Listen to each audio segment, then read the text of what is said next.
Hello everyone, let's start physics class 10th first chapter electricity. So in this chapter we'll be studying electric current and circuit, electric potential and potential difference, circuit diagram which is a schematic representation of the whole circuit using the symbols, then Ohm's law, factors which affect the resistance of the conductor, resistance of system of resistors, heating effect of electric current and electric power. So first let's start with the first topic, that is electric circuit, electric current and circuit. So what is electric current? Current is expressed by the amount of charges that's flowing through a particular area in unit time. So what does it mean? It is given that current is nothing but the rate of flow of electric charges. Or in other words, I can say that current is equal to charges, amount of charges that is flowing divided by per unit, means it's divided by time. So I've represented this whole thing using the symbols, that is I equal to Q by T. So this is a very important formula which we'll be using to solve many questions. Next, what is the direction of current? See, now focus on the circuit. So here if I close the circuit, that is if I switch on, then this bulb starts glowing. But what actually happens when I switch on the circuit? So you know that in the negative terminal we have more electrons. So the electron starts moving from the negative side, negative terminal to the positive terminal. This way. Okay. And here conventionally they have considered that the direction of the current, the direction of the electric current is taken opposite to the direction of the flow of electrons. Means if this is the direction of the flow of electrons, then we have taken that the direction of current is opposite to it, which implies this is going to be the direction of the current. Here this is going to be the direction of the current. So what can you conclude from this? You can conclude that the direction of the current is from I. The current I flows from positive terminal to the negative terminal of the battery. Now what is the SI unit of the electric charge?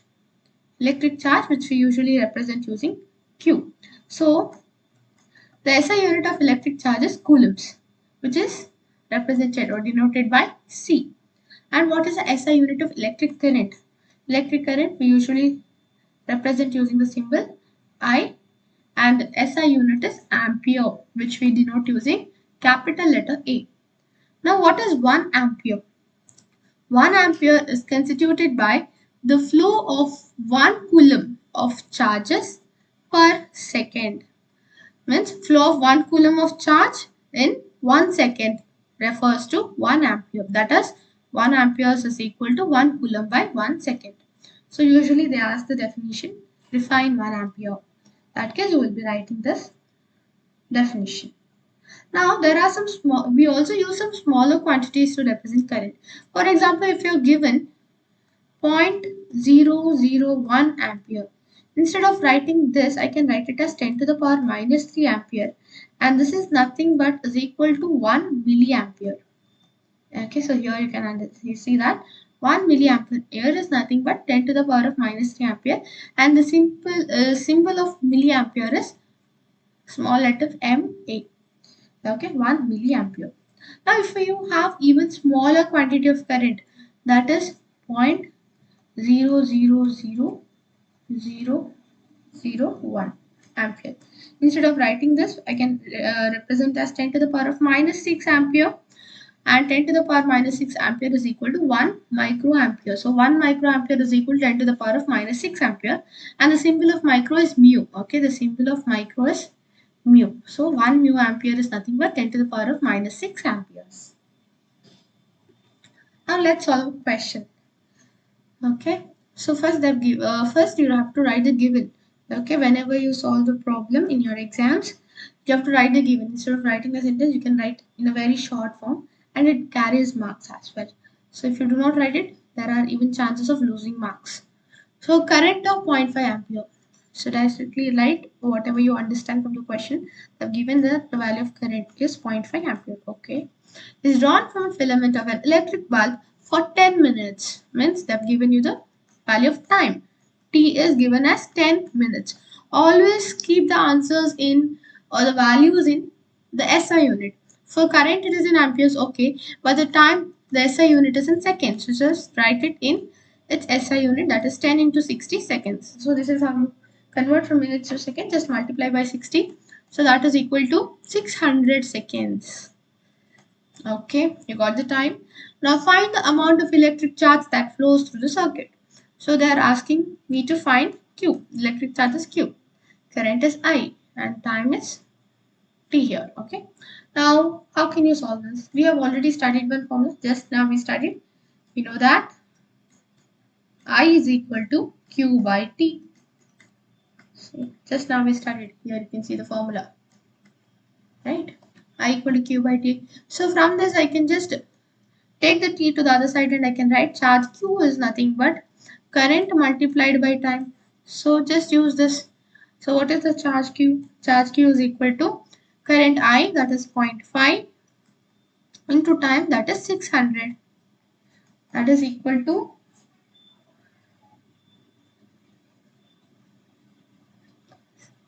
300 coulombs.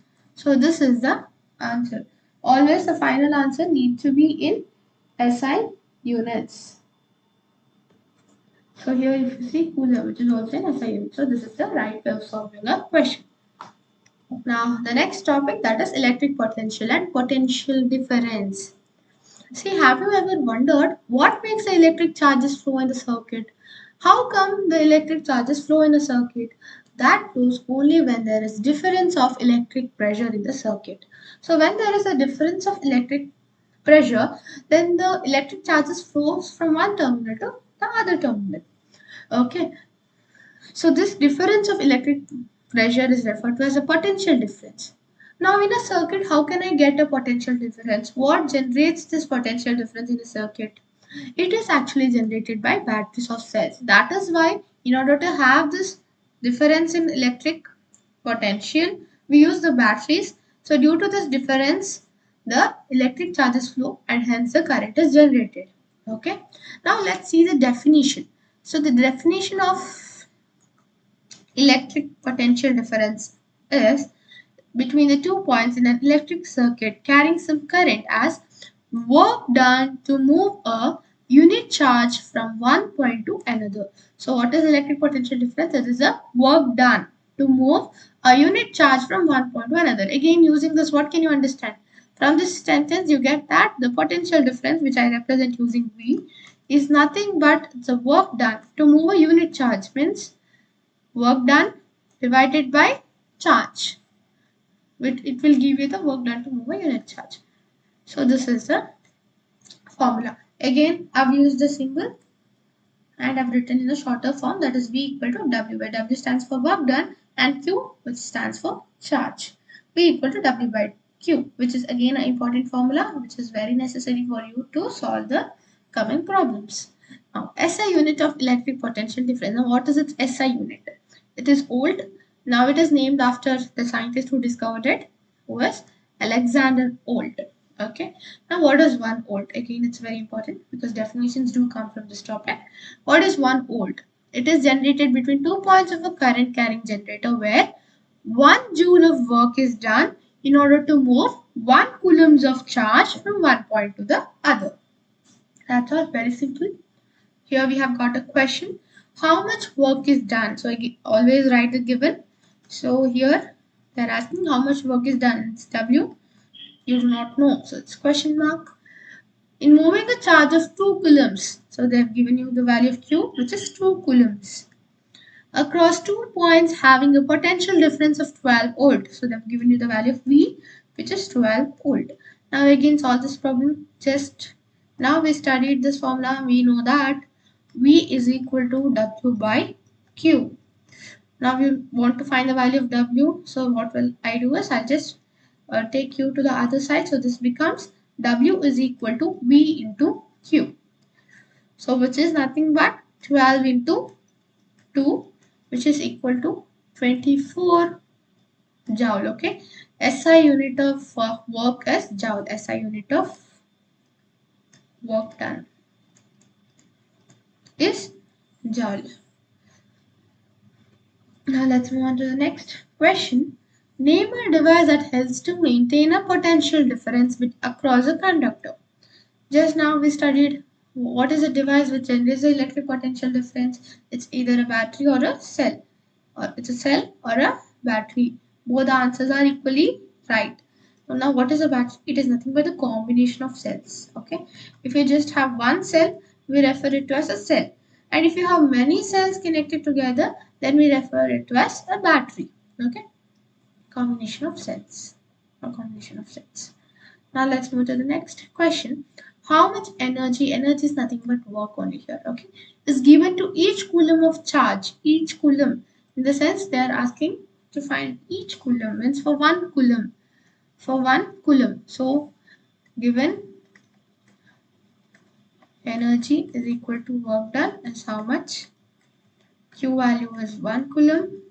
And passing through a 6-volt battery. So V value is given as 6 volt. So what do you find? V equal to W by Q. We know this formula. We know that V equal to W by Q.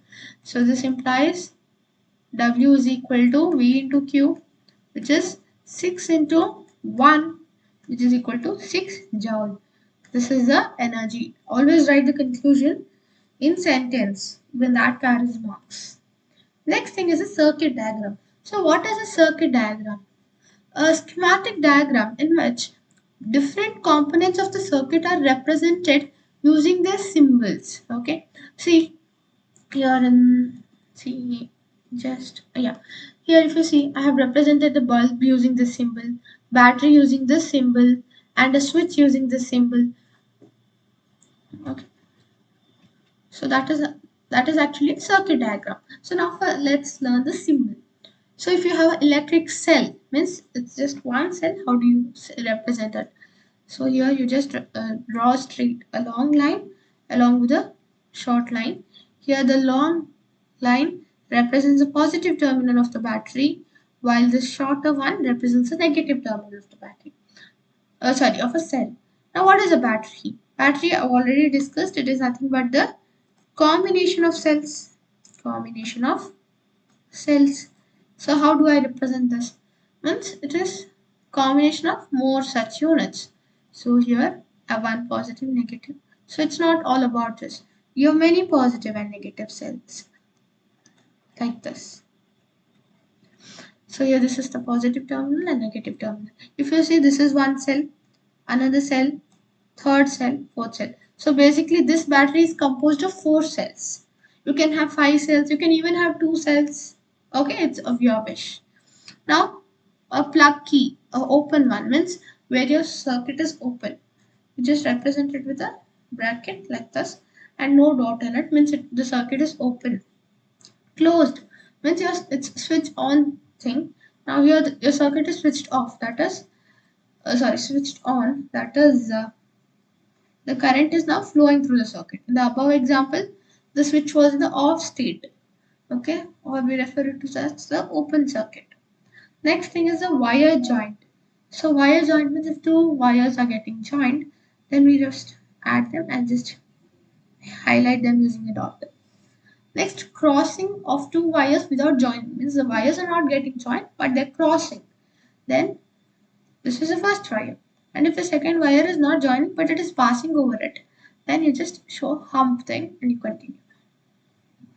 But if you show like this, what happens? Here you're getting a joint, which means that the wires are getting joined, but the wires are not actually getting joined, right? So you have to show this hump here, otherwise it will be considered wrong. Next thing is electric bulb. Very simple, it's just like this. Next, a resistor. We'll be studying about resistors in the next topics. So this is your resistor. A rheostat. A rheostat is nothing but a variable resistor. It's a variable resistor. How do we represent it? One way of representing is same. You're just drawing a resistor with the arrow mark over it, or you can also represent it this way. This is also considered as the right diagram for rheostat. Ammeter. So ammeter is a device which we use for measuring the amount of flow of current. Okay, like this, which we always connect it in series. Okay, you will understand what a series and all. But now keep in your mind, ammeter is a device which we use for measuring the amount of current that is flowing through the circuit, and we always connect the ammeter in series. Next thing is voltmeter. Voltmeter is a device we use for measuring the potential difference across the circuit, and we always connect them in parallel. Okay, and remember this thing, and the symbol is this, like this. Okay. Now let's move on to the next topic, that is the Ohm's law. Okay, Ohm's law. In Ohm's law, okay, this is the statement of the Ohm's law, usually asked as a 1 mark question. Statement, yes. The potential difference V across the ends of a metallic wire in an electric circuit is directly proportional to the current I flowing through the circuit, provided that the temperature remains the same. Do not forget to write this statement. Okay. Then this is called as Ohm's law. So what does it mean? That the potential difference is directly proportional to the amount of current flowing through it. That is V is proportional to I. Now, if I want, now if I just get the I on the other side, then it becomes V divided by I is equal to a constant. Okay. Now, in order to introduce one constant, I will use R. Now, what is R? R is a constant for a given metallic wire at a given temperature and is called resistance. So, what is resistance? Resistance is basically the opposition that is offered by the conductor for the flow of electron. Means it is just opposing the flow of electron. It is preventing the electrons to flow freely. It's a small resistance that is offered. So, we refer it to as resistance. Okay. So V by I, if I use a constant, let's say R, where R refers to the resistance of the conductor, then I get V is equal to I into R. Okay. This is also the very important formula. I guess it's the third formula of this class. V equal to IR, which we again use in many problems. Now to solve many problems, we use this thing. Now the SI unit of resistance. What is the SI unit of resistance? SI unit of resistance is ohms. Okay, ohm. Now what is 1 ohm? Define 1 ohm? Define 1 ohm. So define 1 ohm is if the potential difference across the two ends of the conductor is 1 volt and the amount of current flowing through it is 1 ampere, then the resistance that is offered by that conductor is 1 ohm. So that is 1 ohm is 1 volt by 1 ampere. Now let's move on to the next thing. The current through a resistor is inversely proportional to its resistance. How am I able to say this? See, we know the formula from Ohm's law, that is V equal to IR. That is nothing but V by I is equal to R. So what does this thing represent? It represents that the resistance is directly proportional to the potential difference and resistance is inversely proportional to the current. So if I have to say inversely proportional, then I'll be using the proportional symbol only, but along with that, for inversely I'll be reciprocating. Okay, that's all. So it's inversely proportional to I means R is proportional to 1 upon I. This is read as resistance is inversely proportional to the current. So the current through it is inversely proportional. So what does it mean? That is, if the current increases, then what happens to the resistance? It decreases. But if the value of current decreases, then the amount of resistance increases. And what about the potential difference? If potential difference increase, then the resistance will also increase. Or if the potential difference decreases, then resistance also decreases. So this is the meaning of directly proportional and inversely proportional. Now, a component is used to regulate the current without changing the voltage. So if you want to regulate the current without using the voltage, we use a component which is known as rheostat. Okay, so this is the use of rheostat, which is nothing but a variable resistance. We use variable resistance in order to regulate current without changing the voltage, and it is nothing but a rheostat. Next, What are the factors which affect the resistance of a conductor? The factors which affect means how can we change the resistance of the conductor? So resistance depends on the length of the conductor. It depends on the area of cross section of the conductor. So if I just consider this to be a conductor, okay. Now then the resistance depends on this length, how long it is. Then it also depends on this area of cross section. This area of cross section means the lateral area basically, and on the nature of the material. Now, how does it depend? Whether it depends proportionally on the length or inversely proportional on the length, let's see. So here if you observe on this point, we'll get that resistance of a uniform metallic wire is directly proportional to its length. Means the resistance is directly proportional to length. I'll consider this as equation 1. Next, equation 1. Next, inversely proportional to the area of cross section. So what does this mean? R is inversely proportional. I've already discussed how do we read or how do we write inversely proportional in formula. R is inversely proportional to area. I'll consider this as equation number 2. Now if I combine 1 and 2, on combining,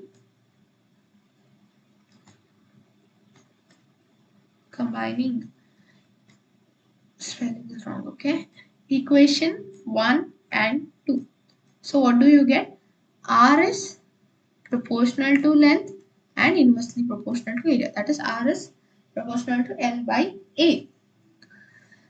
Now, if I want to introduce a constant, means now if I want to write it in terms of an equation, then I will have to introduce a constant. So I'll introduce a constant rho, where rho refers to the constant of proportionality and is called as electrical resistivity of the material of the conductor, and rho depends only on the nature of the material. Rho is electrical resistivity. So where rho is the proportionality constant,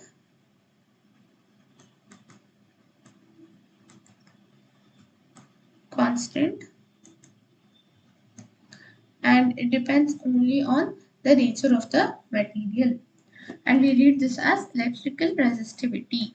Electrical resistivity.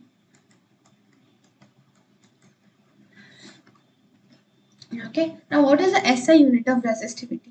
We studied the SI unit of resistance as rho, right? Now R is equal to rho L by A. This is the formula we just derived. Now from this I can get that rho is R into A. I'm getting A to the other side, so division becomes multiplication. And if I get L to this side, then the multiplication becomes division. So this is the formula for your resistivity rho. Now if I want to get its unit, see what is the unit of your resistance? It is ohm. What is the unit of area? SI unit of area is meter square, or unit of area is meter square, and the unit of length is meter. So you have 1 and this will get cancelled. So this becomes rho meter. So this is the SI unit of resistivity. Okay, that is SI unit of rho.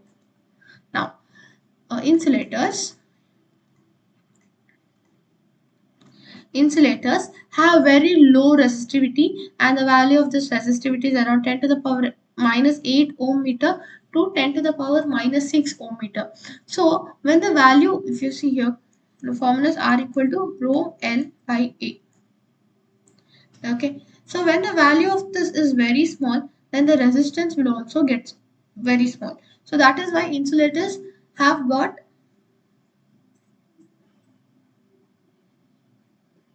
sorry, this is for conductors, very sorry, this is for conductors.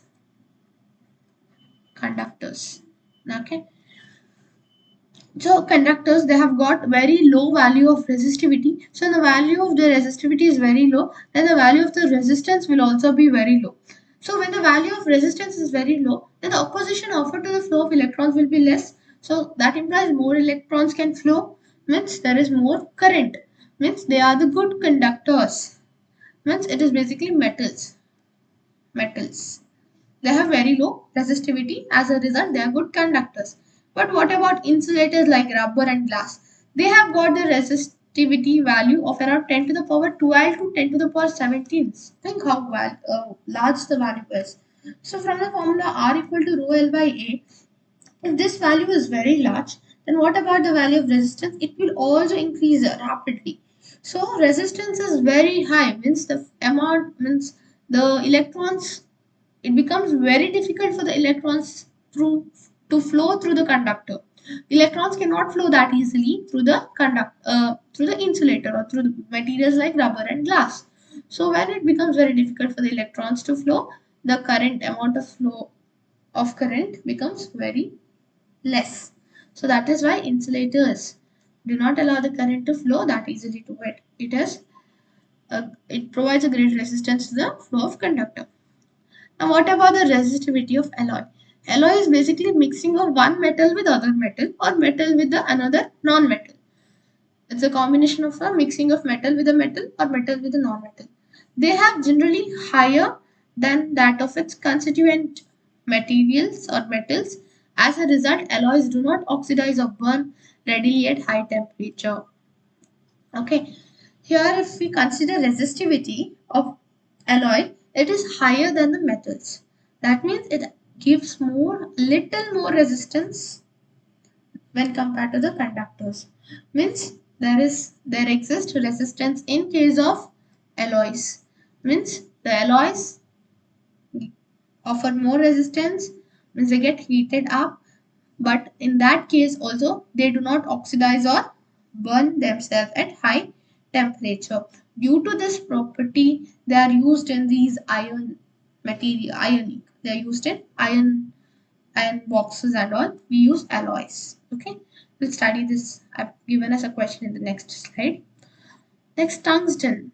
Tungsten is used almost exclusively for filaments of electric bulb because it do not melt at higher temperature, whereas copper and aluminium are generally used for electrical transmission. So why do we use copper and aluminium?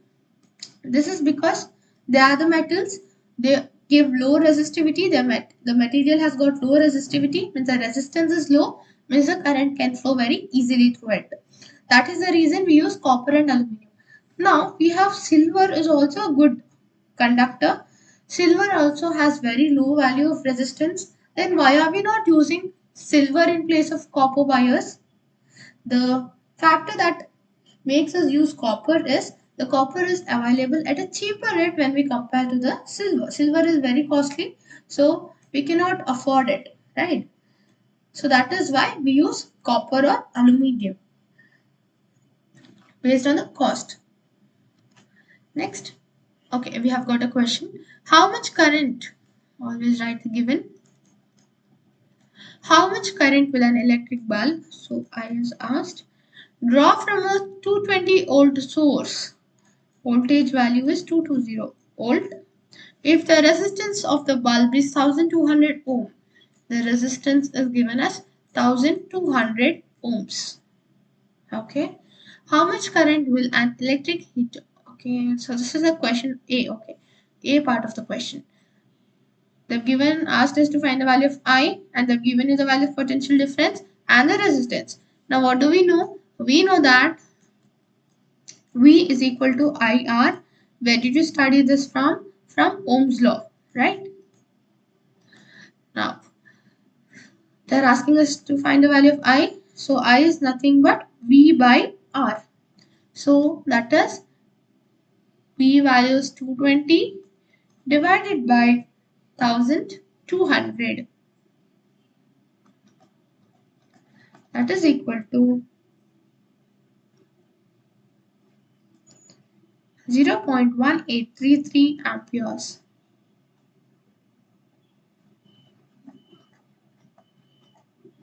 Okay. Next. How much current will an electric heater coil draw from a 220 volt source if the resistance of the heater coil is 100? Okay, now we have the part B of the question. Here again write the given. So they've asked us to find the value of I, which we don't know, and the voltage is given to us as 220 volt, and the value of resistance is given to us as 100 ohms. Now again we know that from Ohm's law, V is equal to IR. From this, we get I is equal to V by R, which is 220 upon 100. So, which is 0.22 amperes. Okay, so very straightforward and simple question. Now we have got one more question. The potential difference between the terminals of the electric heater is 60 volt. So given the potential difference V is equal to 60 volt when it draws a current of 4 ampere from the source. So I value is 4 amperes. What current will the heater draw if the potential difference is increased to 120 volt? Okay, this is a case A if I'll consider as, and if I consider a case B where they have asked the value of I, then V is changed, is increased to 120, means I've changed the value of V. But what factor remains constant? We have seen that in a material, I've considered R to be a constant at same temperature. R is a constant, see here. While deriving the Ohm's law, we considered R as a constant for a given metallic wire at a given temperature. So what does it mean here? The value of R remains the constant. So from this you have to find the value of R and you have to use this value of R while solving the B part of the question. So from Ohm's law, we know that V is equal to IR, which implies R is equal to V by I. That is equal to V value is 60 divided by 4, which is equal to 15 ohms. Now here I got that R is equal to 15 ohms. Now find the value of current. So again here we know that V is equal to IR, which implies the value of I is V by R, that is 120 divided by 15 amperes. So that comes around 8 amperes. So this is how you solve this question. Now let's move on to the next question, one more question. They have given us that the resistance of the metal wire of length 1 meter is 26 ohm at 20 degrees Celsius. If the diameter of the wire is 0.3 mm, what will be the resistivity of the material at the same temperature? Okay, so they have given you the resistance of the metallic wire whose length is 1 meter and its resistance is 26 ohm. They've asked to find the resistivity. Okay, so write the given. Length value is 1 meter. Resistance is given as 26 ohm and diameter is 0.3 millimeter and resistivity is how much is asked in this question. Now see here, I've already told you write all the given thing in SI units. So now SI unit of a length is meter, of the diameter is also meter. So this is given in the millimeter. So you have to convert this to meter, which is 0.3 into 10 to the power of minus 3 meters. Okay, I can write this as 3 into 10 to the power of minus 4 meters. Now let's write the formula for resistivity. So we know that R equal to rho L by A. So this implies that rho is equal to R into A by L. Okay, we need to find the value of area now. We don't know what is area. For area, okay, R, the formula for area is pi R square. Cross section of the wire is circular. So it is pi R square divided by L. So they have given us the diameter. Carefully see this thing. But what do we need? We need the radius. So what is radius? Is the diameter by 2, which is 1.5 into 10 to the power of minus 4 meter, which is 15 into 10 to the power of minus 5 meter.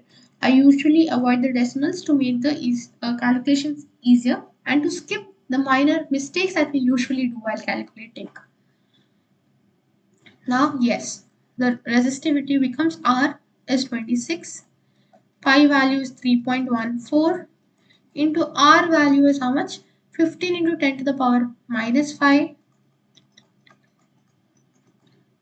square whole square divided by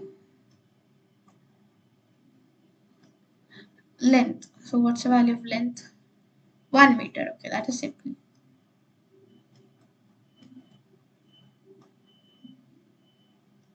So this becomes equal to 26 into 3.14 into 15 square is 225 into 10 to the power of minus 10.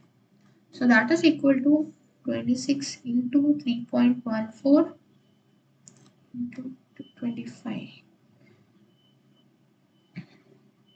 18,369 into 10 to the power of minus 10 resistivity is ohm meter. Okay, so you can write it as, if you want to get it in decimals, 1.869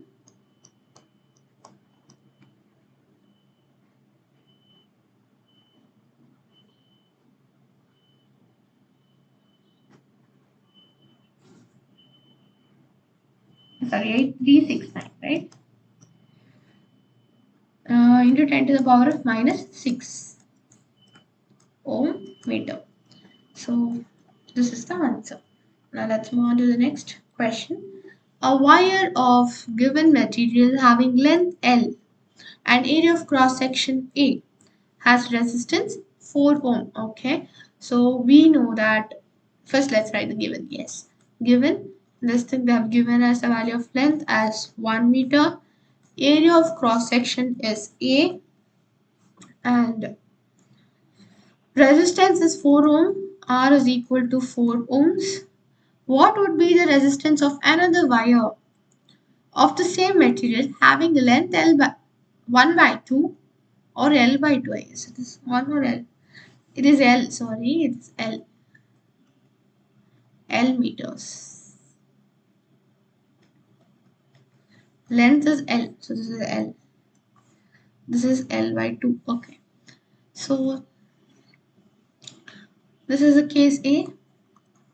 In case B, they've asked me to find the resistance of the material. So resistance is how much? When the value of length is equal to L by 2 and the cross-sectional area is given as 2A. Okay. So resistance is equal to rho L by A. R is equal to rho L by A. Now here, if you see, the length and area both are changing in the two cases. So this implies that the value of the resistance will not be same here.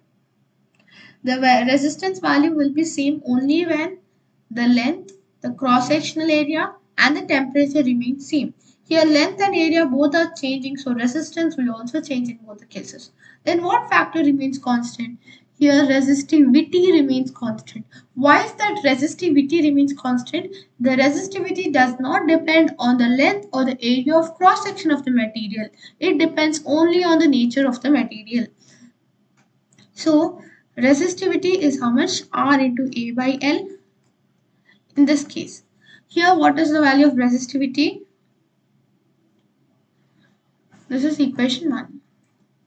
Now here, if I consider this as R, then this becomes R dash, because here the value of resistance is changing. I'll consider this as R1, length 1 and area 1. So here what is the formula of resistivity? Is R1 into A1 divided by L1. This is equation 2, which I can further write it as R1 is R1 only, okay. A1 is 2A and L1 is L by into 2. Now equation 1 and equation 2 can be equated as its LHS side is same on both the sides. So if I equate the RHS, then I'll get RA by L is equal to 2 into 2, here 2 into 2, I'll write it as 4 R1 A divided by L. So here L and L will get cancelled. A and A will also get cancelled. So R1 is equal to R upon 4. Okay. Now what is the value of R? R is 4 ohm. So R1 is equal to 4 by 4, that is equal to 1 ohm. 1 ohm. So what does this mean? The resistance of another wire is how much? It is 1 ohm. See, they have given here that the material is same. Indirectly, what are they saying? That the resistivity of the two material is also same. Now, on what factors does the resistance of conductor depend on? See, we have already discussed the resistance of the conductor depends on the length of the conductor, area of cross section of the conductor. Then it also depends on the nature of material of the conductor.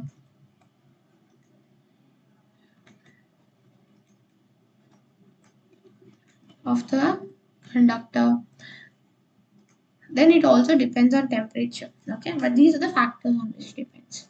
Now, will current flow more easily through a thick wire or a thin wire of the same material when connected to the same source and why? See, now what is the formula of resistance? We know that the formula of resistance is R equal to rho L upon A. So from this, so what is the factor which differs in thick wire and thin wire? Is area.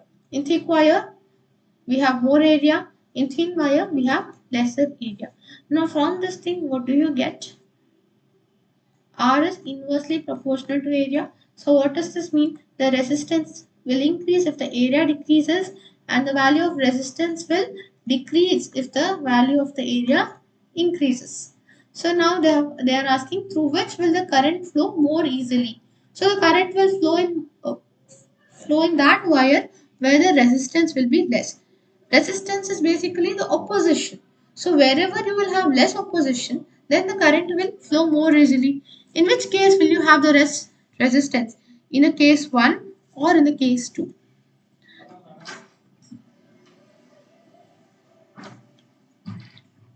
It will be more in case 2.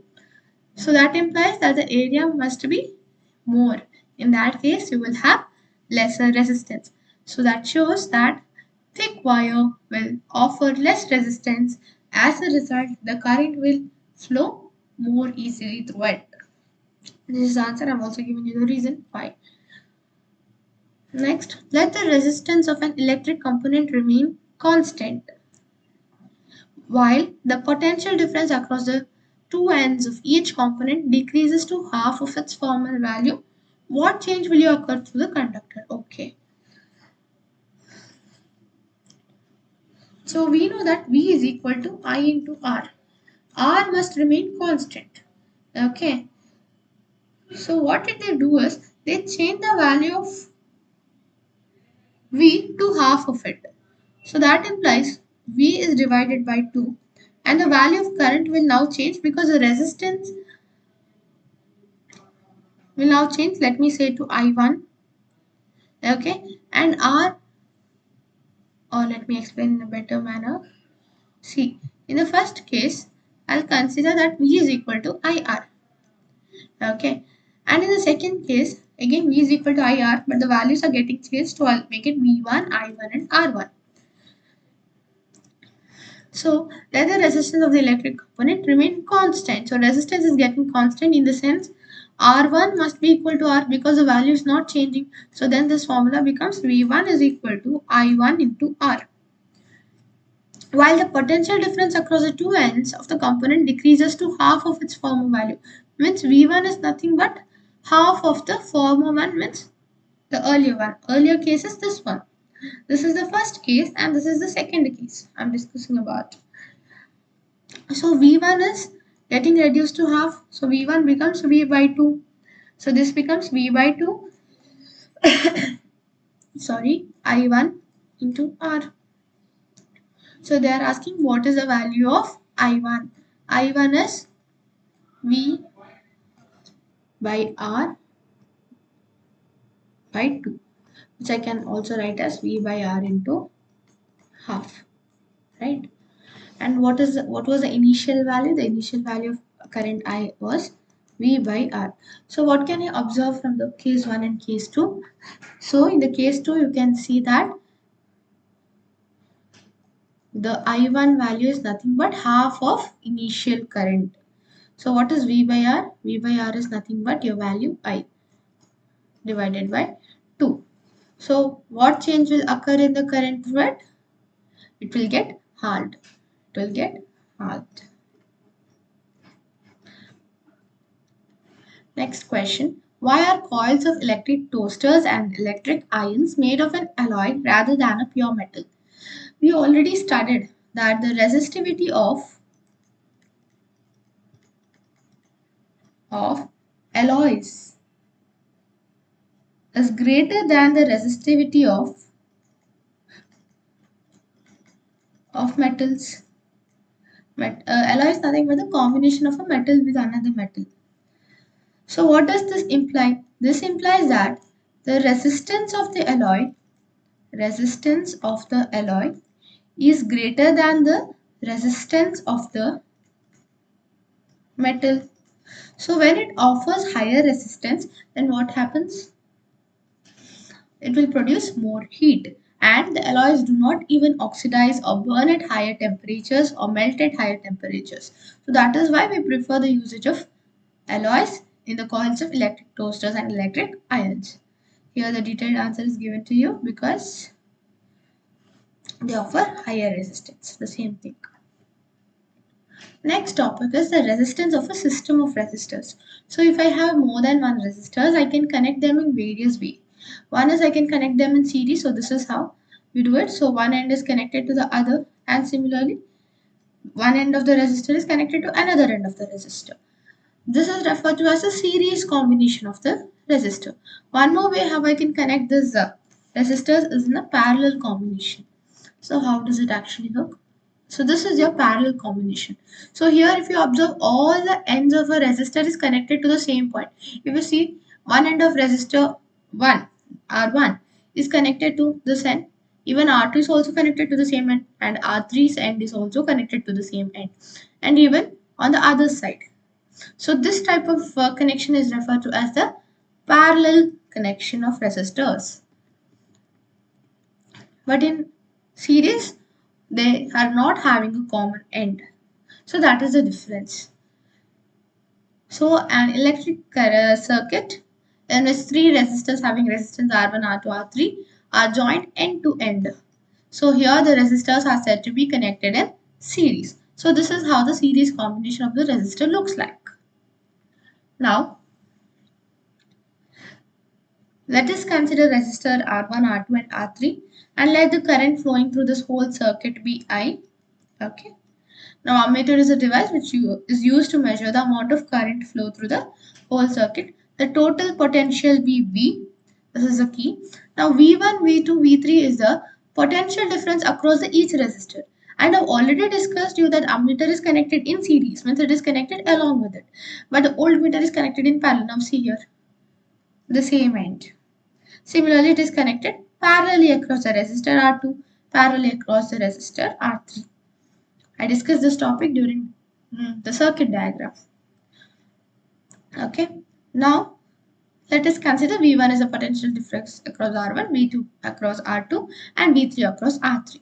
Now, the total potential, we observe that the total potential difference V is nothing but the sum of the V1, V2, and V3.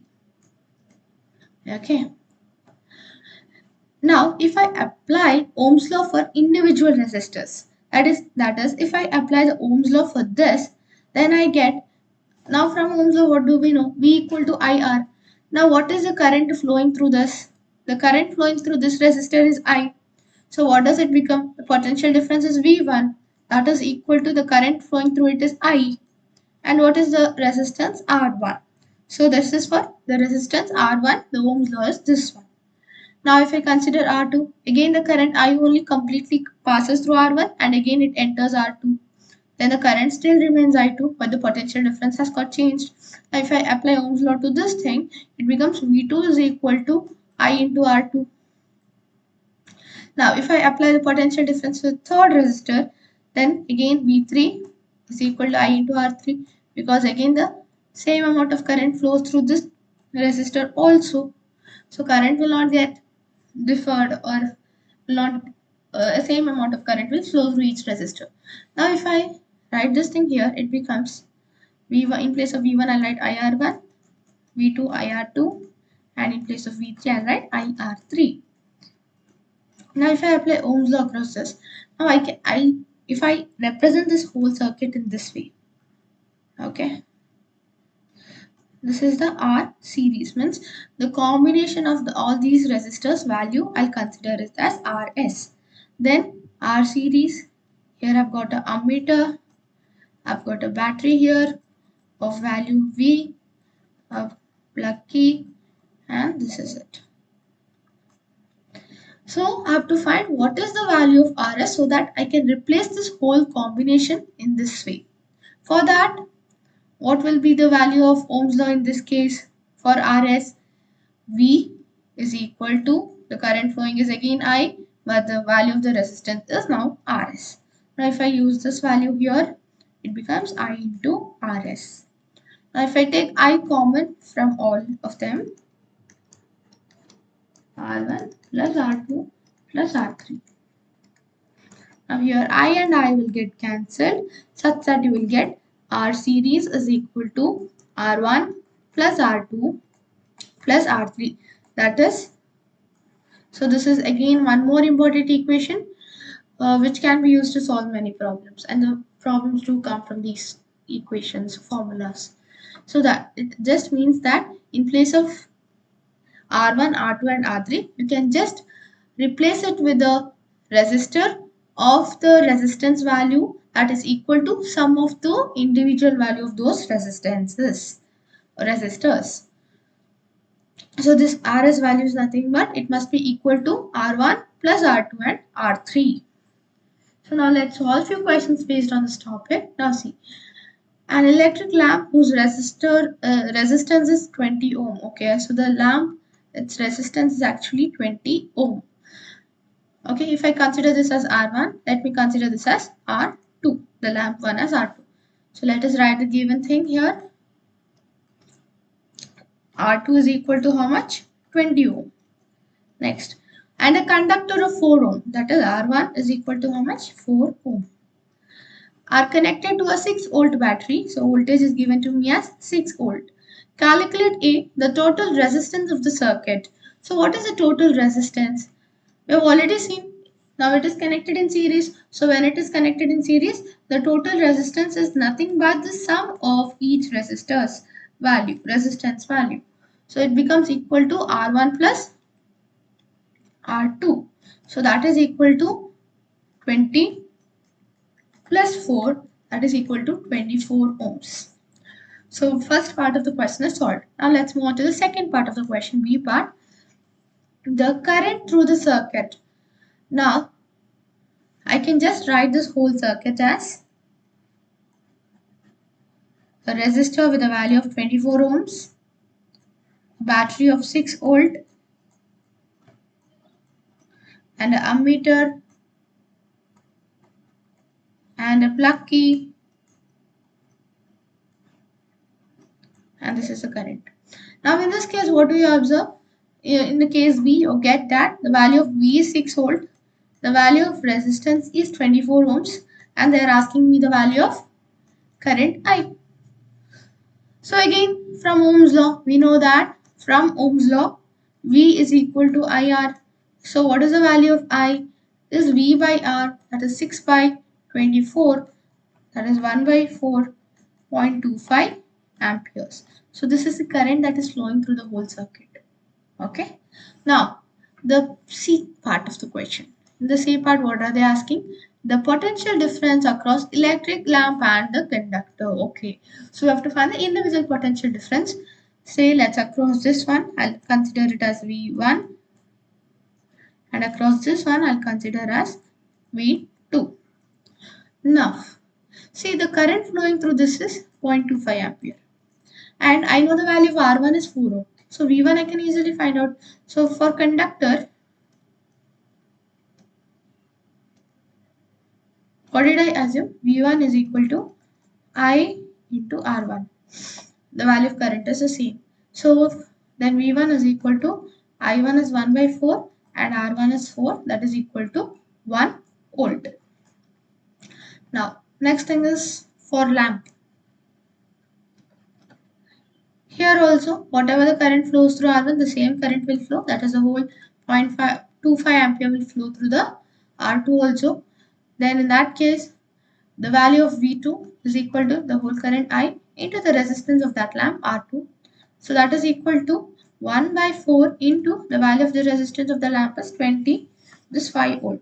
Now just verify, I initially told you during the derivation that the total potential will be equal to the sum of the individual potential differences.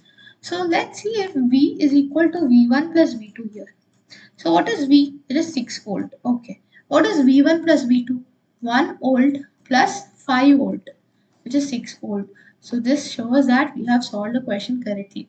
So every time in your examination, you can just verify whether the answer that you got is right or false by using this concept. Now let's solve one more question. Draw a schematic diagram of a circuit consisting of battery of 3 cells.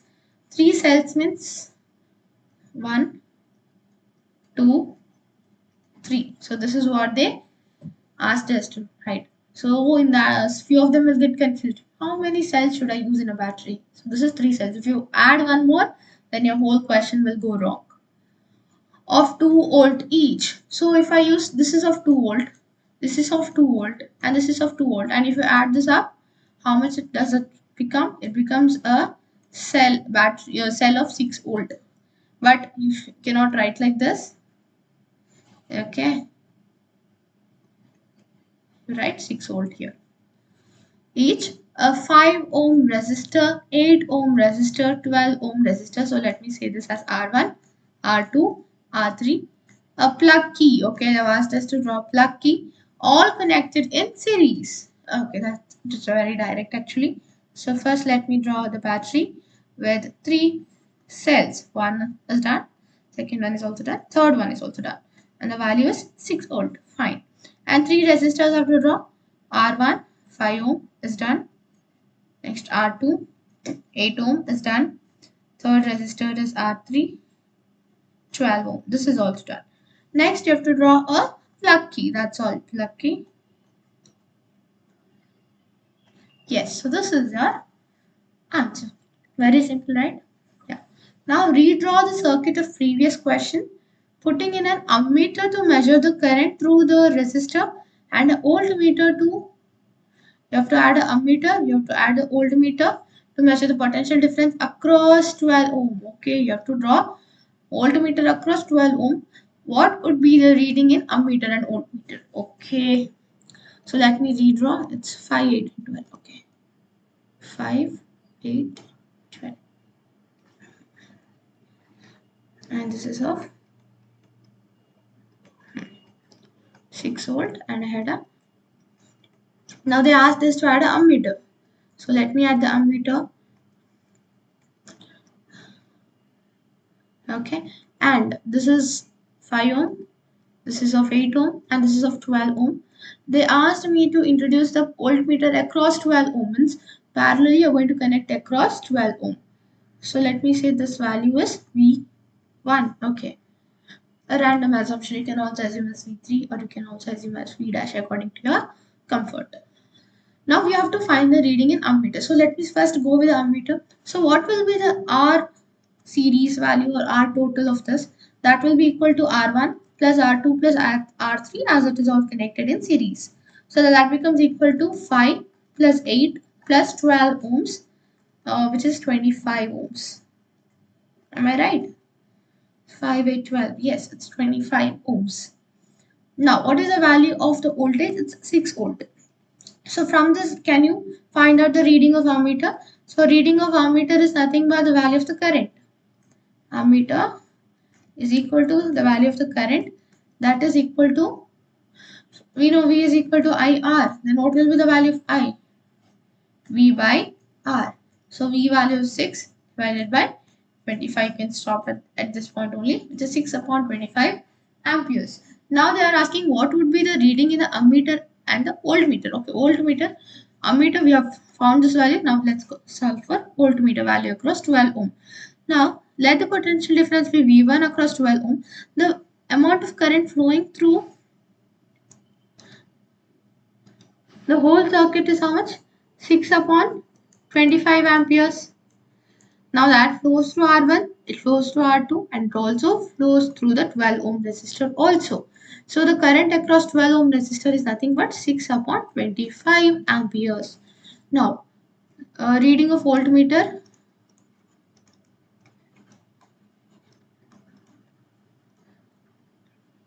Across 12 ohm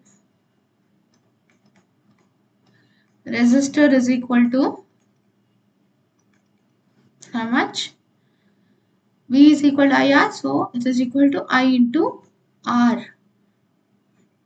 Okay, this is V1. So that is equal to I value is 6 upon 25 into the value of R is 12. So that is equal to 72 upon 25 ampere, sorry, volt. It is volt. Okay. Now let's move on to the next question. Okay, next topic. That is if I connect the resistors in parallel. Now all the points are connected to the same, and that's the only difference. So let us consider the arrangement of three resistors which are joined in parallel with a combination of cells or a battery. Now the current flowing through the resistor R1, R2 and R3 will be different. Because see here, if the current flowing through the whole circuit is I, now what happens at this point? It gets split, or it gets split into all the circuit in resistors across all the resistor in equal manner. So the current flowing through this will be different when compared to this, So I have considered the current flowing through resistor R1 be I1, R2 be I2 and R3 be I3. And when you connect in parallel, the potential difference across all the resistors will be the same. It will remain V only. How much ever was the potential difference across the battery, it will remain the same across each resistor. So the potential difference across all the resistors connected in parallel will be same. But when we talk about series, the potential difference will be different, but current will be same. In parallel, potential difference will be the same, but current will differ. That's the only difference. So now can I say that the value of I is nothing but the sum of I1, I2 and I3. I is equal to I1 plus I2 plus I3. If I apply Ohm's law, okay, I'll just change this whole circuit in terms of a resistor whose value is Rp and current flowing through it be I, and I've got a battery of potential V, a plug key and an ammeter. So I want to convert it to this way. Then here I am finding out what should be the value of the resistance that is equal to this circuit's value. Okay, so if I apply the Ohm's law to this, I get V is equal to I into Rp. So what is the value of I? It is V upon Rp. So V by Rp is equal to, what is the value of I1? If I apply Ohm's law to this resistor R1, then the potential difference is V as told. Value of I1 is I1 and R1 is R1. So what is the value of I1? It is equal to V by R1. Similarly, the value of I2 is V by R2. Similarly, the value of I3 is V by R3. So now if I get V common, then it becomes V by Rp is equal to V into 1 by R1 plus 1 by R2 plus 1 by R3. Now here V and V will get cancelled, so that you will get 1 upon R parallel is equal to 1 by R1 plus 1 by R2 plus 1 by R3.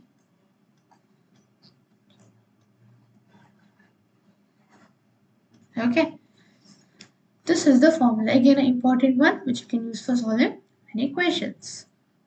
Now let's solve few problems. We'll get a better clarity about this topic. In the circuit diagram given in figure, suppose the resistor R1, R2 and R3 have the values 5, 10 and 30 which have been connected to a battery of 12 volt. Okay. Calculate the current through each resistor. Okay, the figure is not given to you. I will draw that figure for you. So it is basically the parallel combination of resistors, 5 ohms, then this is 10 ohm, and this is 30 ohm. This is your R3, this is your R2, and this is your R1. So it's a parallel combination.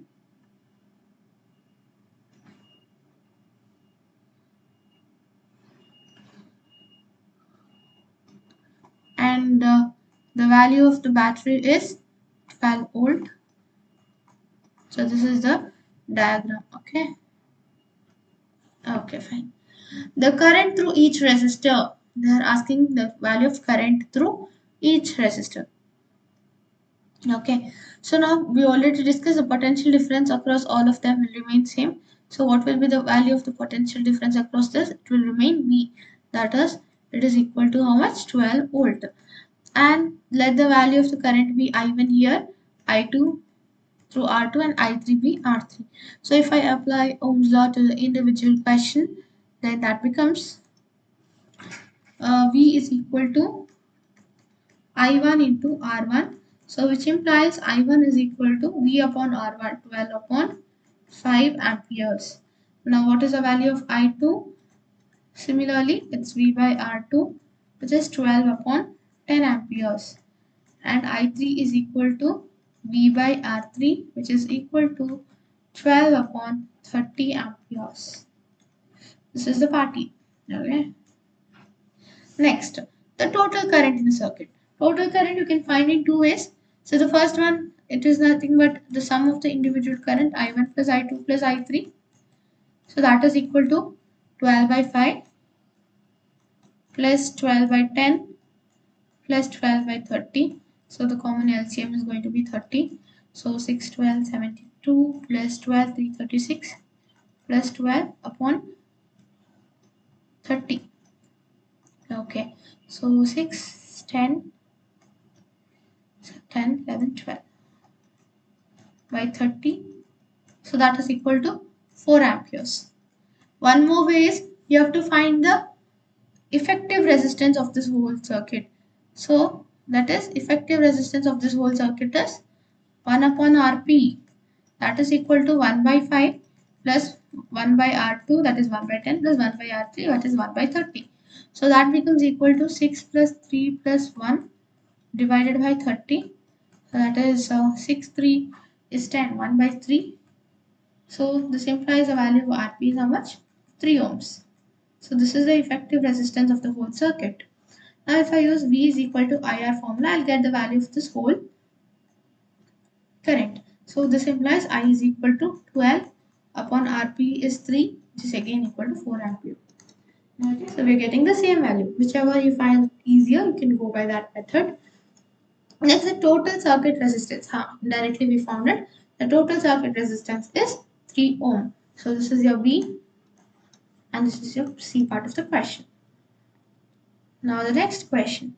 Here you have both series combination as well as parallel combination. Okay, let's solve this question. R1 is given as 10 ohms.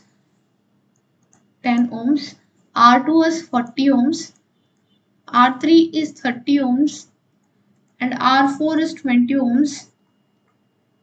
And R5 is given as 60 ohms. Okay. And a 12 volt battery is connected to the arrangement. Calculate the total resistance in the circuit and the total current that is flowing. See here, these two are in the parallel combination. So the effective resistance of R1 and R2. Let's find first the effective resistance of R1 and R2. Let me call it as, you can name it anyway, maybe RS, RP or R total. I'll name it as R6.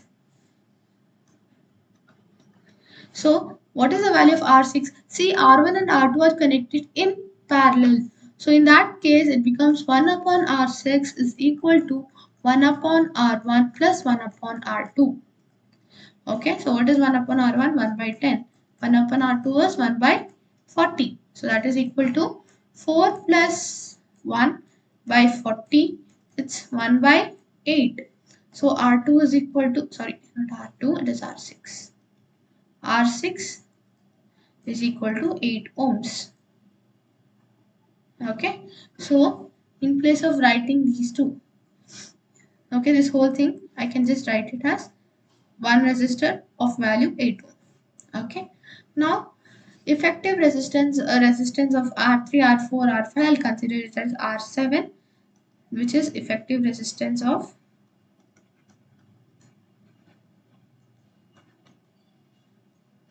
R3, R4 and R5. So that is 1 by R7 is equal to 1 upon R3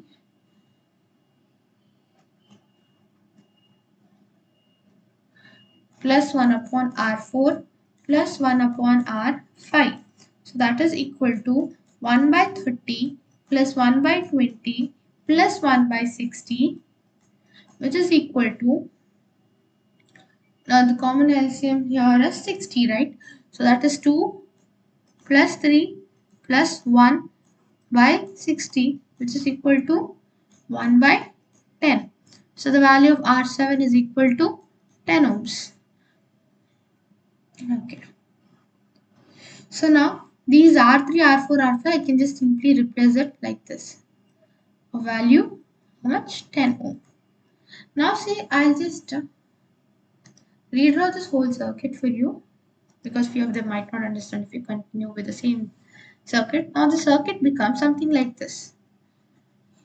8 ohm, okay, and ampere ammeter here, and one more resistor of the value 10 ohm, and here I have a battery of 12 volt.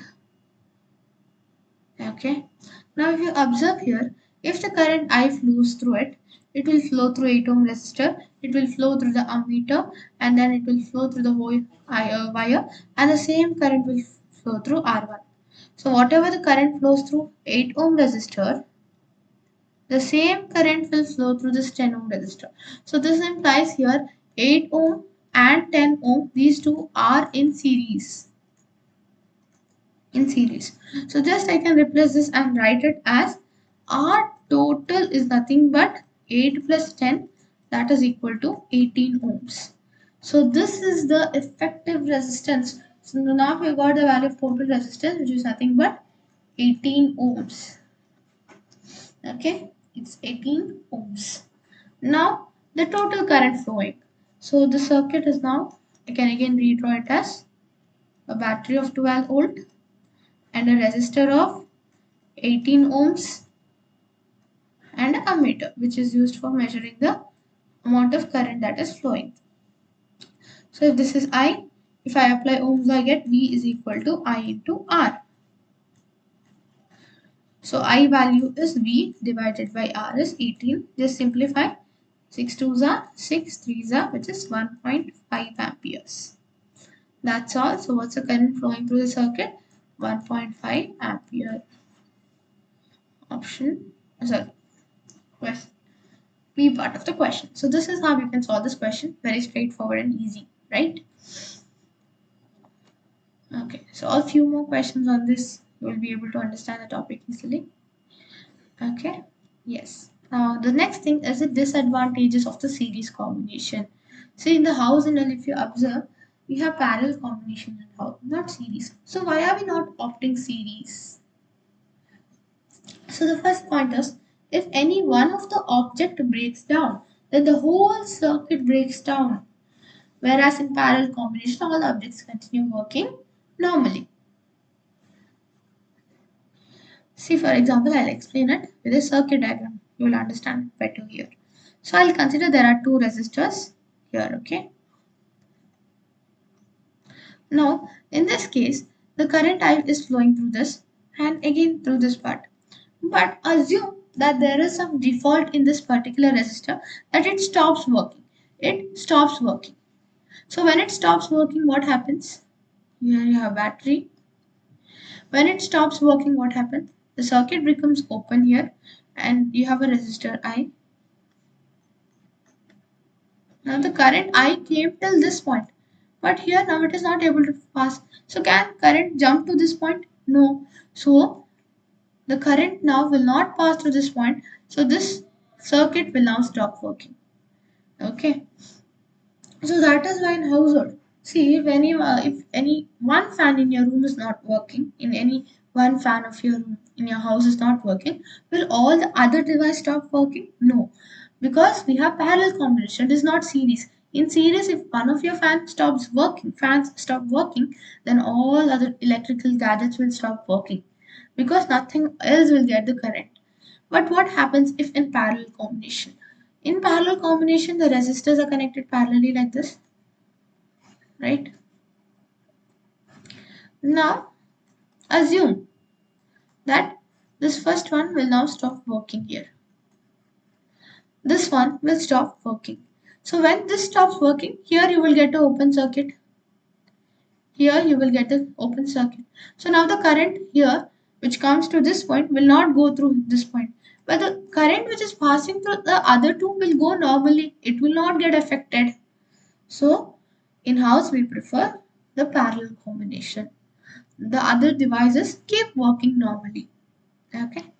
Now the second disadvantage is as the number of objects connected in series increases, the overall resistance increases because in series R series is nothing but addition. You are adding all the resistances. So the overall resistance will keep on increasing as you increase the number of objects. Whereas in parallel combination, we are reciprocating it. Means when we reciprocate, the values get smaller and smaller. Alright? The values get smaller and smaller. So the net resistance decreases here. So what happens when the overall resistance increases? It becomes difficult for the current to flow. Right? It becomes difficult for the current to flow. But in case of parallel combination, there is no such hindrance. Next thing. Judge the equivalent resistance when the following are connected in parallel. Okay, you're connecting 1 ohm and 10 to the power 6 ohm in parallel. Then what happens in this case? The net resistance 1 by R parallel is 1 by 1 plus 1 by 10 to the power 6. Once you solve this question, so this is nothing but 10 to the power 6 plus 1 divided by 10 to the power 6 is 1 by R parallel. So just reciprocate R parallel is equal to 10 to the power 6 divided by 10 to the power 6 plus 1, which is nearly equal to 1. Okay, because this 10 to the power 6 plus 1, 10 to the power 6 is plus 1 is, just solve this using calculator. You'll get 0.99, something like that. Okay, now these things, you try solving this by yourself. 1 by R parallel is 1 by R1 plus 1 by R2 plus 1 by R3. Okay, this is your homework. First, get them in this form. After that, reciprocate. Next question. An electric lamp of 100 ohm, a toaster of resistance 50 ohm, and a water filter of resistance 500 ohm are connected in parallel to a 220 volt source. What is the resistance of the electric iron connected to the same source that takes as much current as these three appliances? And what is the current thread? In this question, all the three devices are connected in parallel to a 220 volt source. So let's draw the circuit. So it is, so here first it's an electric lamp of 100 ohms. Next we have a toaster of resistance 50 ohms. And the last one that I am having here is a water filter of resistance 500 ohms. Now this is connected to a potential difference of 220 volt source.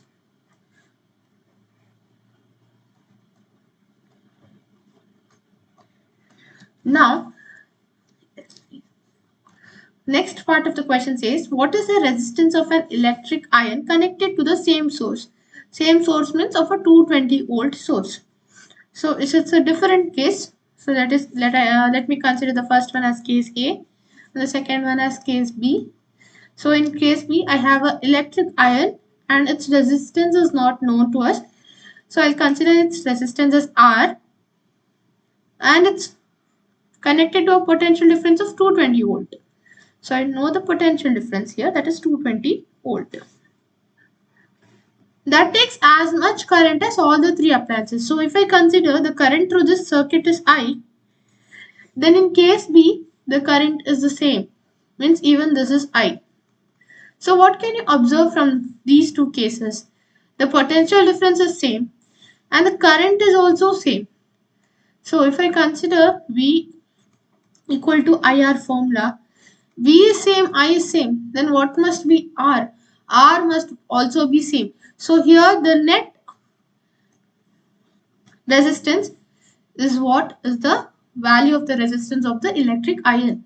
So here the value of R is nothing but your R net. Okay, that's it. So first let's find the value of I in the circuit. For that I need to know the value of R net or RP, whatever you can consider. Okay, here I'll use as R net. So here since it is in parallel, the value of R net is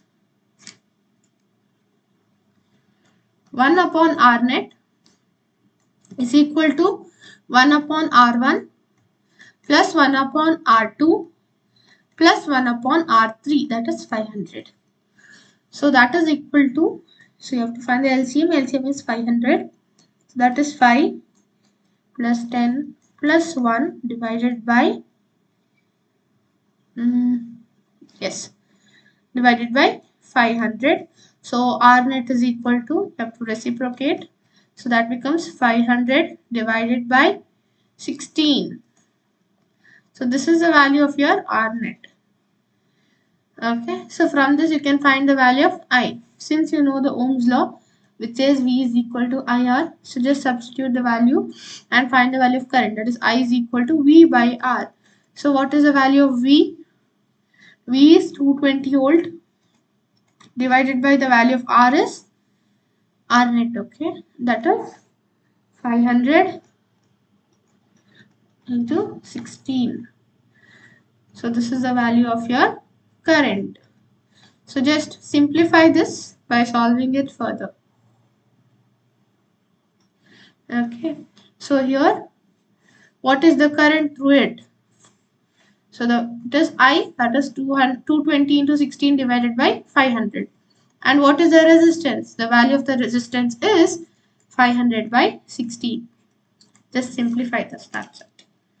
Now let's move on to the next question. That is, what are the advantages of connecting electrical devices in parallel with a battery instead of connecting them in series? So why are we connecting the devices in parallel? That is it. So the answer to this question is, the voltage across each electrical device is the same in parallel, and the device can take current as per its resistance in parallel but not in series. So let me explain this to you. So if I consider the three resistors connected in parallel like this, okay, and on the other hand I'll consider three devices connected in series. So if you observe here, we have studied in case of parallel that the voltage remains same across each resistance. So across this resistance, its potential difference is V, across the second one is also V, and across the third one is also V. But in series, the potential difference varies. Here if it is V1, in the other case it will be some other value V2, and the other case it is V3. So the value of the potential difference will vary. So it becomes difficult for us to operate the devices because the voltage across each device must be same. We have kept a standard value, that is 220 volt. Next cases, we can have separate on or off switch. That is, I can have a switch here. For example, for this device, I can again add a switch here. Okay, using which you can either on or off the devices. Because here, if I off this thing, then this circuit will become open. It will become like this. But what about the other devices? The current can flow through the second and third device, but not through the first device. But here the first device will not work right now, but the second and third device will work normally. But what happens if I give switch to the devices connected in series? So consider I've placed a switch here, and one for the second, and for the third one also I've placed a switch. Now consider all of them are closed, so all your three devices are working. But now I don't want my first device to work. You want your first device to be turned off because you don't want the fan in the room, but you want the light and the other device to work normally. So what will you do? You will just switch off, means circuit is broken. Okay, now the current will not pass through this. Then how will it pass through the second and the third device? The current will not pass because the current is not present here. So automatically these two devices will also stop working. So that is why this is not ideal in our domestic use, in our home. Okay, because if you just switch off one device, all the other devices will also stop working. So you cannot have separate on or off switch in series connection, but in parallel you can have that case. Next, the total resistance in the parallel decreases. See, in parallel, what is the formula? 1 upon R is 1 upon R1 plus 1 upon R2 plus 1 upon, like it goes on based on how many devices you have. So if you observe the reciprocal means, you will be having the least value. But in case of series, what are we doing? We are just adding up the resistances. We are adding the resistances. What happens? So that the resulting value of the resistance in series increases. Okay. So sometimes they'll give you three resistances like 2 ohm, 4 ohm and 6 ohm. And they'll be asking you a question like among the following three cases, how can you obtain the least resistance? The least resistance, you're given these three resistors. How can you obtain the least resistance? Always the least resistance can be obtained by connecting the resistors in parallel. Okay. And by using the same three resistances, in which case will you get the maximum resistance? So the maximum resistance is always obtained in series connection. So you always need to remember this point. Whenever they ask you to find the least, it is going to follow the parallel one. When it is max, use series combination. Now the fourth point. I hope the first, second and third point is clear to you. Now, if one electrical device is damaged, it will not affect the other devices connected parallel. Hence, the other devices continue to work properly. It's the same case. So here if I have three devices, say 1, 2 and 3. Now 1 will stop working due to some defect, but the 2 and 3 will keep working normally. But what happens in series? It's same switch coils only. Now assume your 1 stops working, so the current will not flow through 1. So if the current cannot flow through 1, then how can it flow through the other devices? It will also not flow through it. So your other device will also stop working. Okay. So that's it. Next question. How can three resistors of resistance 2 ohm, 3 ohm and 6 ohm be connected to give a total resistance of 4? Okay, so they are asking you to find the total resistance of 4 ohm. So here this is a sort of trial and error question. You need to figure it out. You need to connect the resistance in various ways, resistors in various ways, and you need to find it out. So if I connect all of them in series, what happens? If I connect, you need to try it out. Okay, you have to connect it in various ways. So 2, 3 and 6. Okay. Now if I connect in series, then what is the value? The net resistance becomes 2 plus 3 plus 6, that is 12. So yes, this is not the possible way out. Now try the second way. Okay, whatever possible ways you can find out, try by those methods. So I'll have 2 ohm like this only. But what will I do is I'll connect 3 ohm and 6 ohm in this way. Okay. So what happens in this case? This is parallel. So 1 by R here becomes 1 by 3 plus 1 by 6. That is 3 by 6, 1 by 2, right? Yeah. So this value R is equal to 2. So then this is so this becomes 2 ohm and this 1 becomes again 2 ohm. So what is the value of this? It is 4 ohms. Oh, finally we got the result. Okay.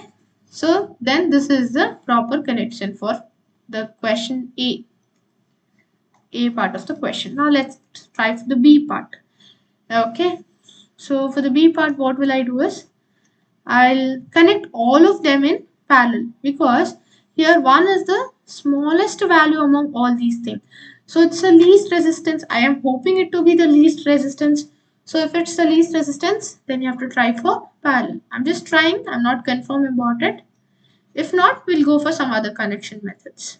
So it is 2, 3 and 6.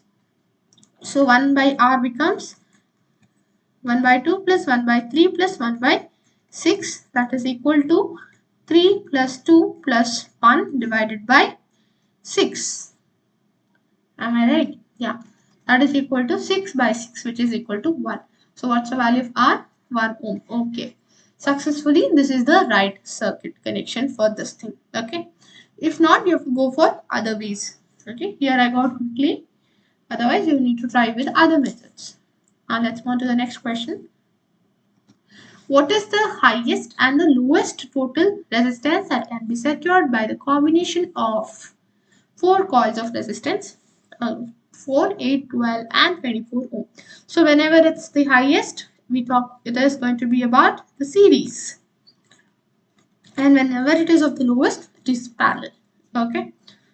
So you need to find the total, the value of these resistance. So for highest it is series. So series means you have to sum it up. 4 plus 8 plus 12 plus 24. Okay, just find the total. So this is 12, 12, 12, 24, 48. Okay. Now parallel means you have to find this way. 1 by 4 plus 1 by 8 plus 1 by 12 plus 1 by 24, and LCM is obviously 24. So that becomes 6 plus 3 plus 2 plus 1. Hope it's right. Yeah. Divided by 24. So this becomes 12 by 24. That is half. So what's the value of R? 2 ohm. So this is the least resistance that you can obtain using these 4 coils. And this is the highest resistance that you can obtain. So if you observe one thing, always the least value means it will be lesser than the resistance that is available. And the highest is always the highest. Next thing is heating effects of electric current. So consider a current I flowing through a resistor of resistance R. Let the potential difference across it be V. Let T be the time during which current Q flows across. The work done in moving the charge Q through a potential difference V is VQ. We have already discussed the definition for the potential difference. That is, potential difference is the work done in moving a unit positive charge. So from this, what will you get? Work done is nothing but potential difference into the charge Q. So that is what is given here. Therefore, the source must supply energy equal to VQ in time t. Hence the power. So what is the value of the power? Power is equal to work done in unit time. That is VQ divided by T. So I can write this as V into Q by T. So what is Q by T? Charge per unit time is current. So it is V into I. So this is the formula for your power. V into I. So energy supplied to the circuit by the source in time t is P into T. So what is the formula for energy? Energy is equal to power into time. So that becomes equal to, what is power? Potential difference into current. So V into I into time t. So what happens to this energy expended by the source?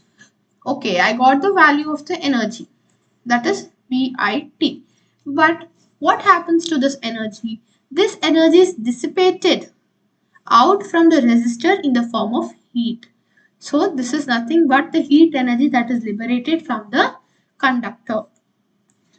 So thus for the steady current I, the amount of heat produced in time t is, so this energy is nothing but your heat only. So heat is equal to V into I into T. So now applying Ohm's law. So what is Ohm's law? V is equal to IR.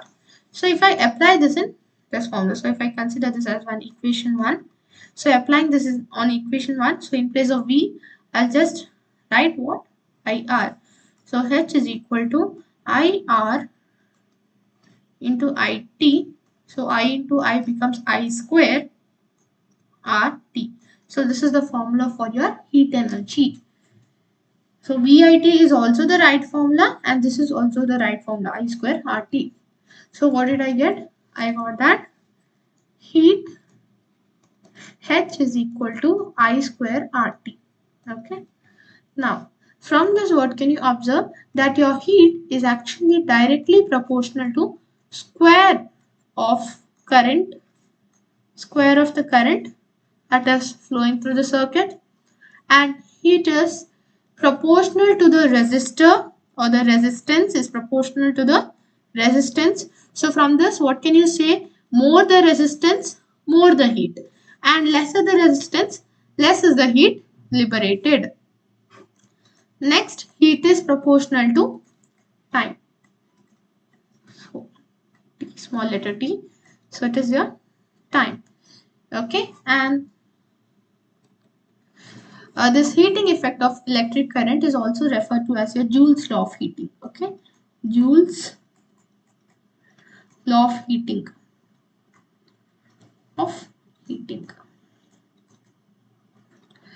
Now let's move on to the applications. So we saw that heat is actually generated or is produced because of the resistance. So can we have its applications? Yes, we can have their applications. So now let's study their applications of heating effect of electric current. So first application is heating effect of electric current is utilized in the working of electrical heating devices such as electric iron, electric kettle, electric toaster and electric oven and water heaters. See here, you basically use those wires of higher resistance. So when you have more resistance, what happens? So more resistance means more heat is generated. So whenever you use the material of higher resistance in the devices like iron, electric kettle, toaster, oven or water heaters, more amount of heat is generated. Okay. So here I have given one note also which says the heating element of the electric iron is made of nichrome. Okay, which glows because it becomes red hot, due to which the large amount of heat is produced on passing the current. So this nichrome wire has got higher resistance. So due to this high resistance, it starts getting heated up. So it produces a large amount of heat. Along with this, it also glows to red hot. But your cord, means the cable of the electric heater, does not glow because it is made up of copper. It does not glow because negligible heat is produced in it by passing the current because of its low resistance, because the copper has got very low resistance, means less heat is produced, so that is why it does not glow. So if you have your heater here, you basically have a wire using which you connect it to the plug here. So this cord does not glow, but your heater, it glows up. What is the reason? Because the heating element is made of a different material, example nichrome, which has got higher resistance, means it glows up. But your cord is made up of a material which has got lesser resistance. In this case, it's copper, or you can also use aluminium. So it does not glow up. So question is asked on this concept.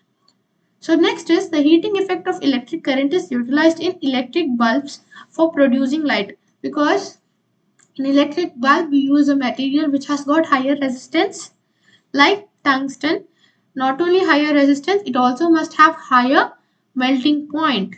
So in this case, it does not melt even when a large heat is produced, and simultaneously it also glows. And your electric bulb is filled with a chemically inert or unreactive gas, that is argon or nitrogen. Argon symbol is Ar, and nitrogen capital N. Next, it is also used in the making of electrical fuses. So what is electrical fuse? It is a protecting household wiring and electrical appliances. It is used in electric appliances. So whenever the large amount of current will flow, means more than necessary current will flow, automatically this fuse will melt and it will break the circuit. So it prevents your circuit from getting burnt up. Okay.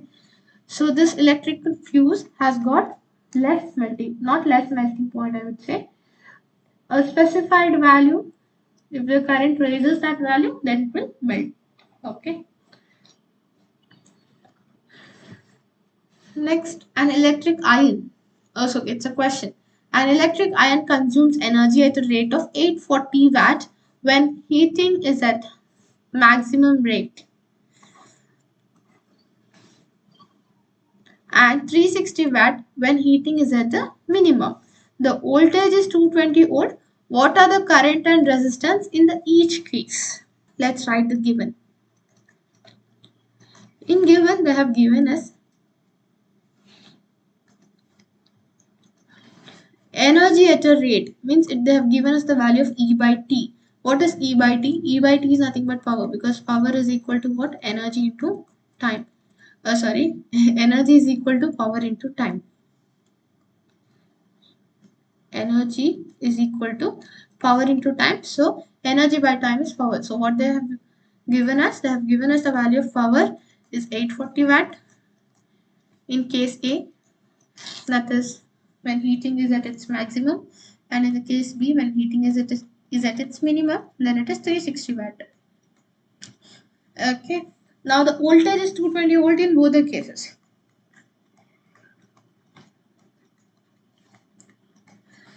So what are the current and resistance in each case? Okay. So the first formula we have studied for power is V into I. So using this, you can find the value of I is power by voltage. So what was that? 840 by 220. So in this case, I is equal to 360 divided by 220. You can further solve it.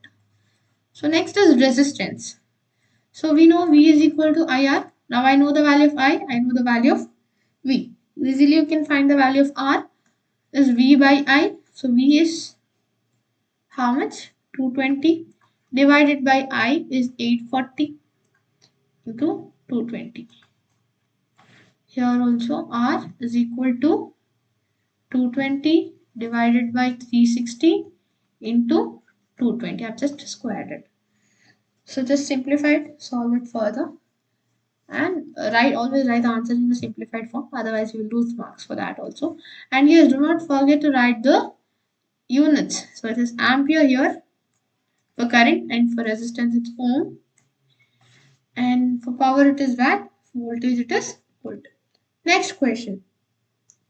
100 joule of heat is produced. So here given. So what they gave us? They gave us the value of heat produced, that is 100 joule. Is produced each second in a 4 ohm resistance.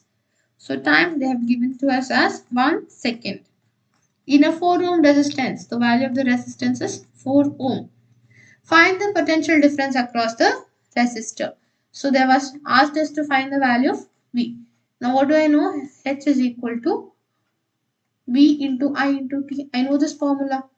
So I don't want I in this particular equation. In this question, I don't want I. Why? Because they have not given us the value of current here. So I know Ohm's law, that is V is equal to IR. So I is equal to what? V by R. So I just need to replace this I here. H is equal to V into V by R into T, that is equal to V square by R into T. Okay, so that is equal to heat. So I'll take R and T to the other side. So V square is equal to H into R divided by time. So finally your potential difference V is equal to under root H into R divided by time. Just put all the values in to your formula. Heat is 100 into resistance R is 4 divided by time is 1, which is under root 400, which is equal to 20 volt. That's it, very simple. So just you have to convert this basic formula into another formula based on what is asked in the question. So how can you convert based on the requirement? Using Ohm's law. Okay, you have to convert either V or I or R, whichever is given based on the question. You need to observe the question and convert your formula accordingly. Next topic is about the electric power. So what is electric power? Power is V into I. Again, using the Ohm's law, I can get various forms of these power, right? That is, in place of I, if I write V by R, then power is equal to V square by R. In place of V, if I write IR, then power is equal to I square R. Right, so these are the three forms. And yes, energy, power into time is what? Energy. Right? Energy is equal to power into time. So these are the four important formulas. Now what is the SI unit of power? We have already studied. SI unit of power is watt and the symbol is W. So what is 1 watt? They ask you to define 1 watt. So 1 watt is the power consumed by a device that carries 1 ampere of current through a potential difference of 1 volt. Okay. Now this unit watt is very small. Okay. And in day-to-day life we use large amount of unit. We use large amount of power. So like say 2000 watt. So in place of telling 2000 watt, we just say 2 kilowatt. In order to simplify the such a long word, we use the kilo thing. So the large unit is called kilowatt. So 1 kilowatt is equal to 1000 watt. Okay, that is equal to 1000 watt. Since the electrical energy is the product of power and time, that is E is equal to power into time, the unit of electrical energy is therefore watt hour. Okay. Okay. So energy is power into time. So what is the unit of energy? The unit of energy is equal to watt into time is second. Okay. Watt second is the actual SI unit. Okay. See here they have not mentioned the SI unit. They have just mentioned the unit. So this is the SI unit. Watt seconds is the SI unit. That is equal to joule actually. Okay. Now 1 watt hour. So they have asked what is 1 watt hour. So 1 watt hour is the energy consumed when 1 watt of power is used for 1 hour. Okay. And the commercial unit of electrical energy is 1 kilowatt hour. Because we use so much of energy, it's inconvenient for us to express in terms of watt seconds. So we usually represent in kilowatt hour. Okay. Even watt hour is also not enough for us to represent. So we use kilowatt hour. It's normally the commercial unit. Okay. Note it that kilowatt hour is not its SI unit. The SI unit is either watt seconds or joule, and the commercial unit is kilowatt hour. Now they have asked us what is 1 kilowatt hour. So 1 kilowatt hour is nothing but 1 kilowatt into 1 hour. Now I want to get this in terms of SI unit. Okay. So SI unit of power is watt. So I have to represent 1 kilowatt in watt. Then it is 1000 watt. And the SI unit of time is seconds. I mentioned here watt seconds. It is SI unit of hour is second. So 1 hour is equal to 3600 seconds. So that becomes 36 into 10 to the power of watt seconds. So that is equal to 3.6 into 10 to the power 6 watt seconds. That is also equal to 3.6 into 10 to the power 6 joule. So this is equal to your 1 kilowatt hour. Okay. So always remember the SI unit of energy is watt second and the commercial unit of electrical energy is kilowatt hour. Next we have a question. An electric bulb is connected to a 220 volt generator. So let's write the given. So what they've given us, the value of the potential difference is 220 volt. The current is 0.5 ampere. So the value of I is given to us as 0.5 ampere. What is the power of the bulb? So it's a very simple direct question. We have already studied power is V is equal to V into I. So just substitute the given values, that is 220 into 0.5. So you can solve it by yourself. It's nothing but 220 by 2. 0.5 is half, right? So that is 110 watt. Okay, that's it. The next question, an electric refrigerator rated 400 watt. So power is given to us as 400 watt, operates 8 hours per day. Okay, they have given it for a day. What is the cost of energy to operate it for 30 days?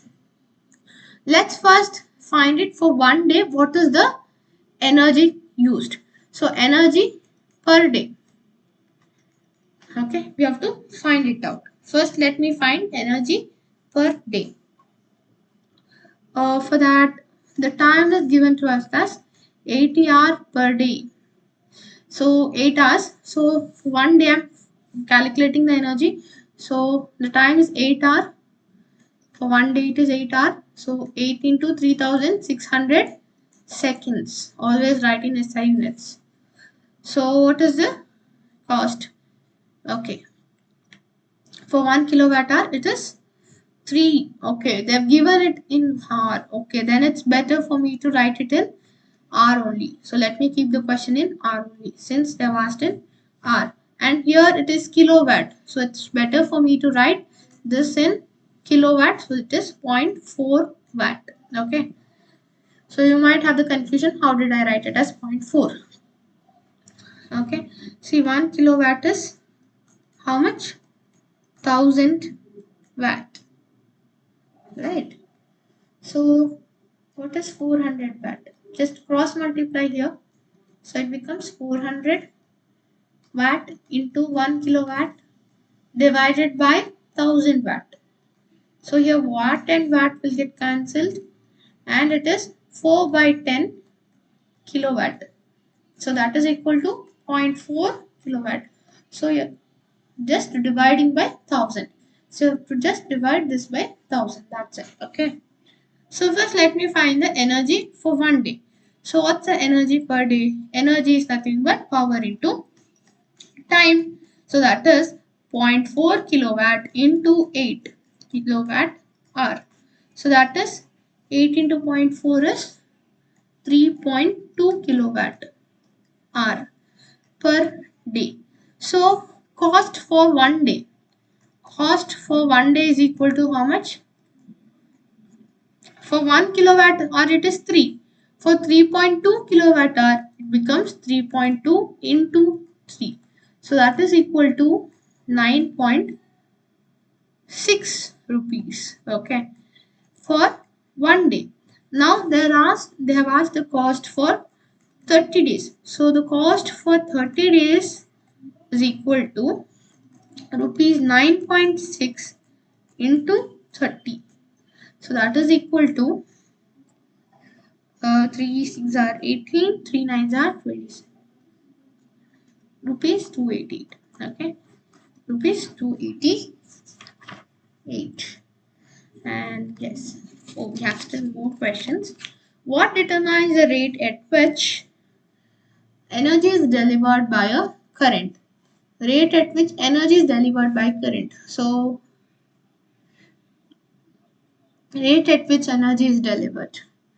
They are asking E by T. Now, what is E by T? It is your power. So what determines the rate at which energy is delivered? Rate at which energy is delivered is E by T. That is equal to power. So this answer to this question is power. Next question. An electric motor takes 5 ampere. Given I is equal to 5 ampere from a 220 volt line. So value of V is 220 volt. Determine the power of the motor. They have asked me to find the power and the energy consumed in 2 hours. So what is the value of energy when they have given the value of time is 2 hours. So first let me find the power, only then I can find energy because energy is power into time, right? So what is power? It is V into I. So it's 220 into 5. So that is 1100 watt. So what is the value of energy? Is power into time. So power into time in the sense 1100 watt into 2 hour. Okay, so you have to write it in SI units. So if I will have to convert hour into seconds. So it becomes 2 into 3600 seconds. So 2 hour is nothing but into second. Always write the answer in SI units to be on the safer side. Okay, because sometimes you will lose marks since your answer is not in SI units. Okay. Yes, so I've completed the whole chapter and I've solved all the in-text questions as well. I'll be uploading one more video in which I'll be solving all the exercise questions of this particular chapter. Thank you. Please do like, share and subscribe the channel.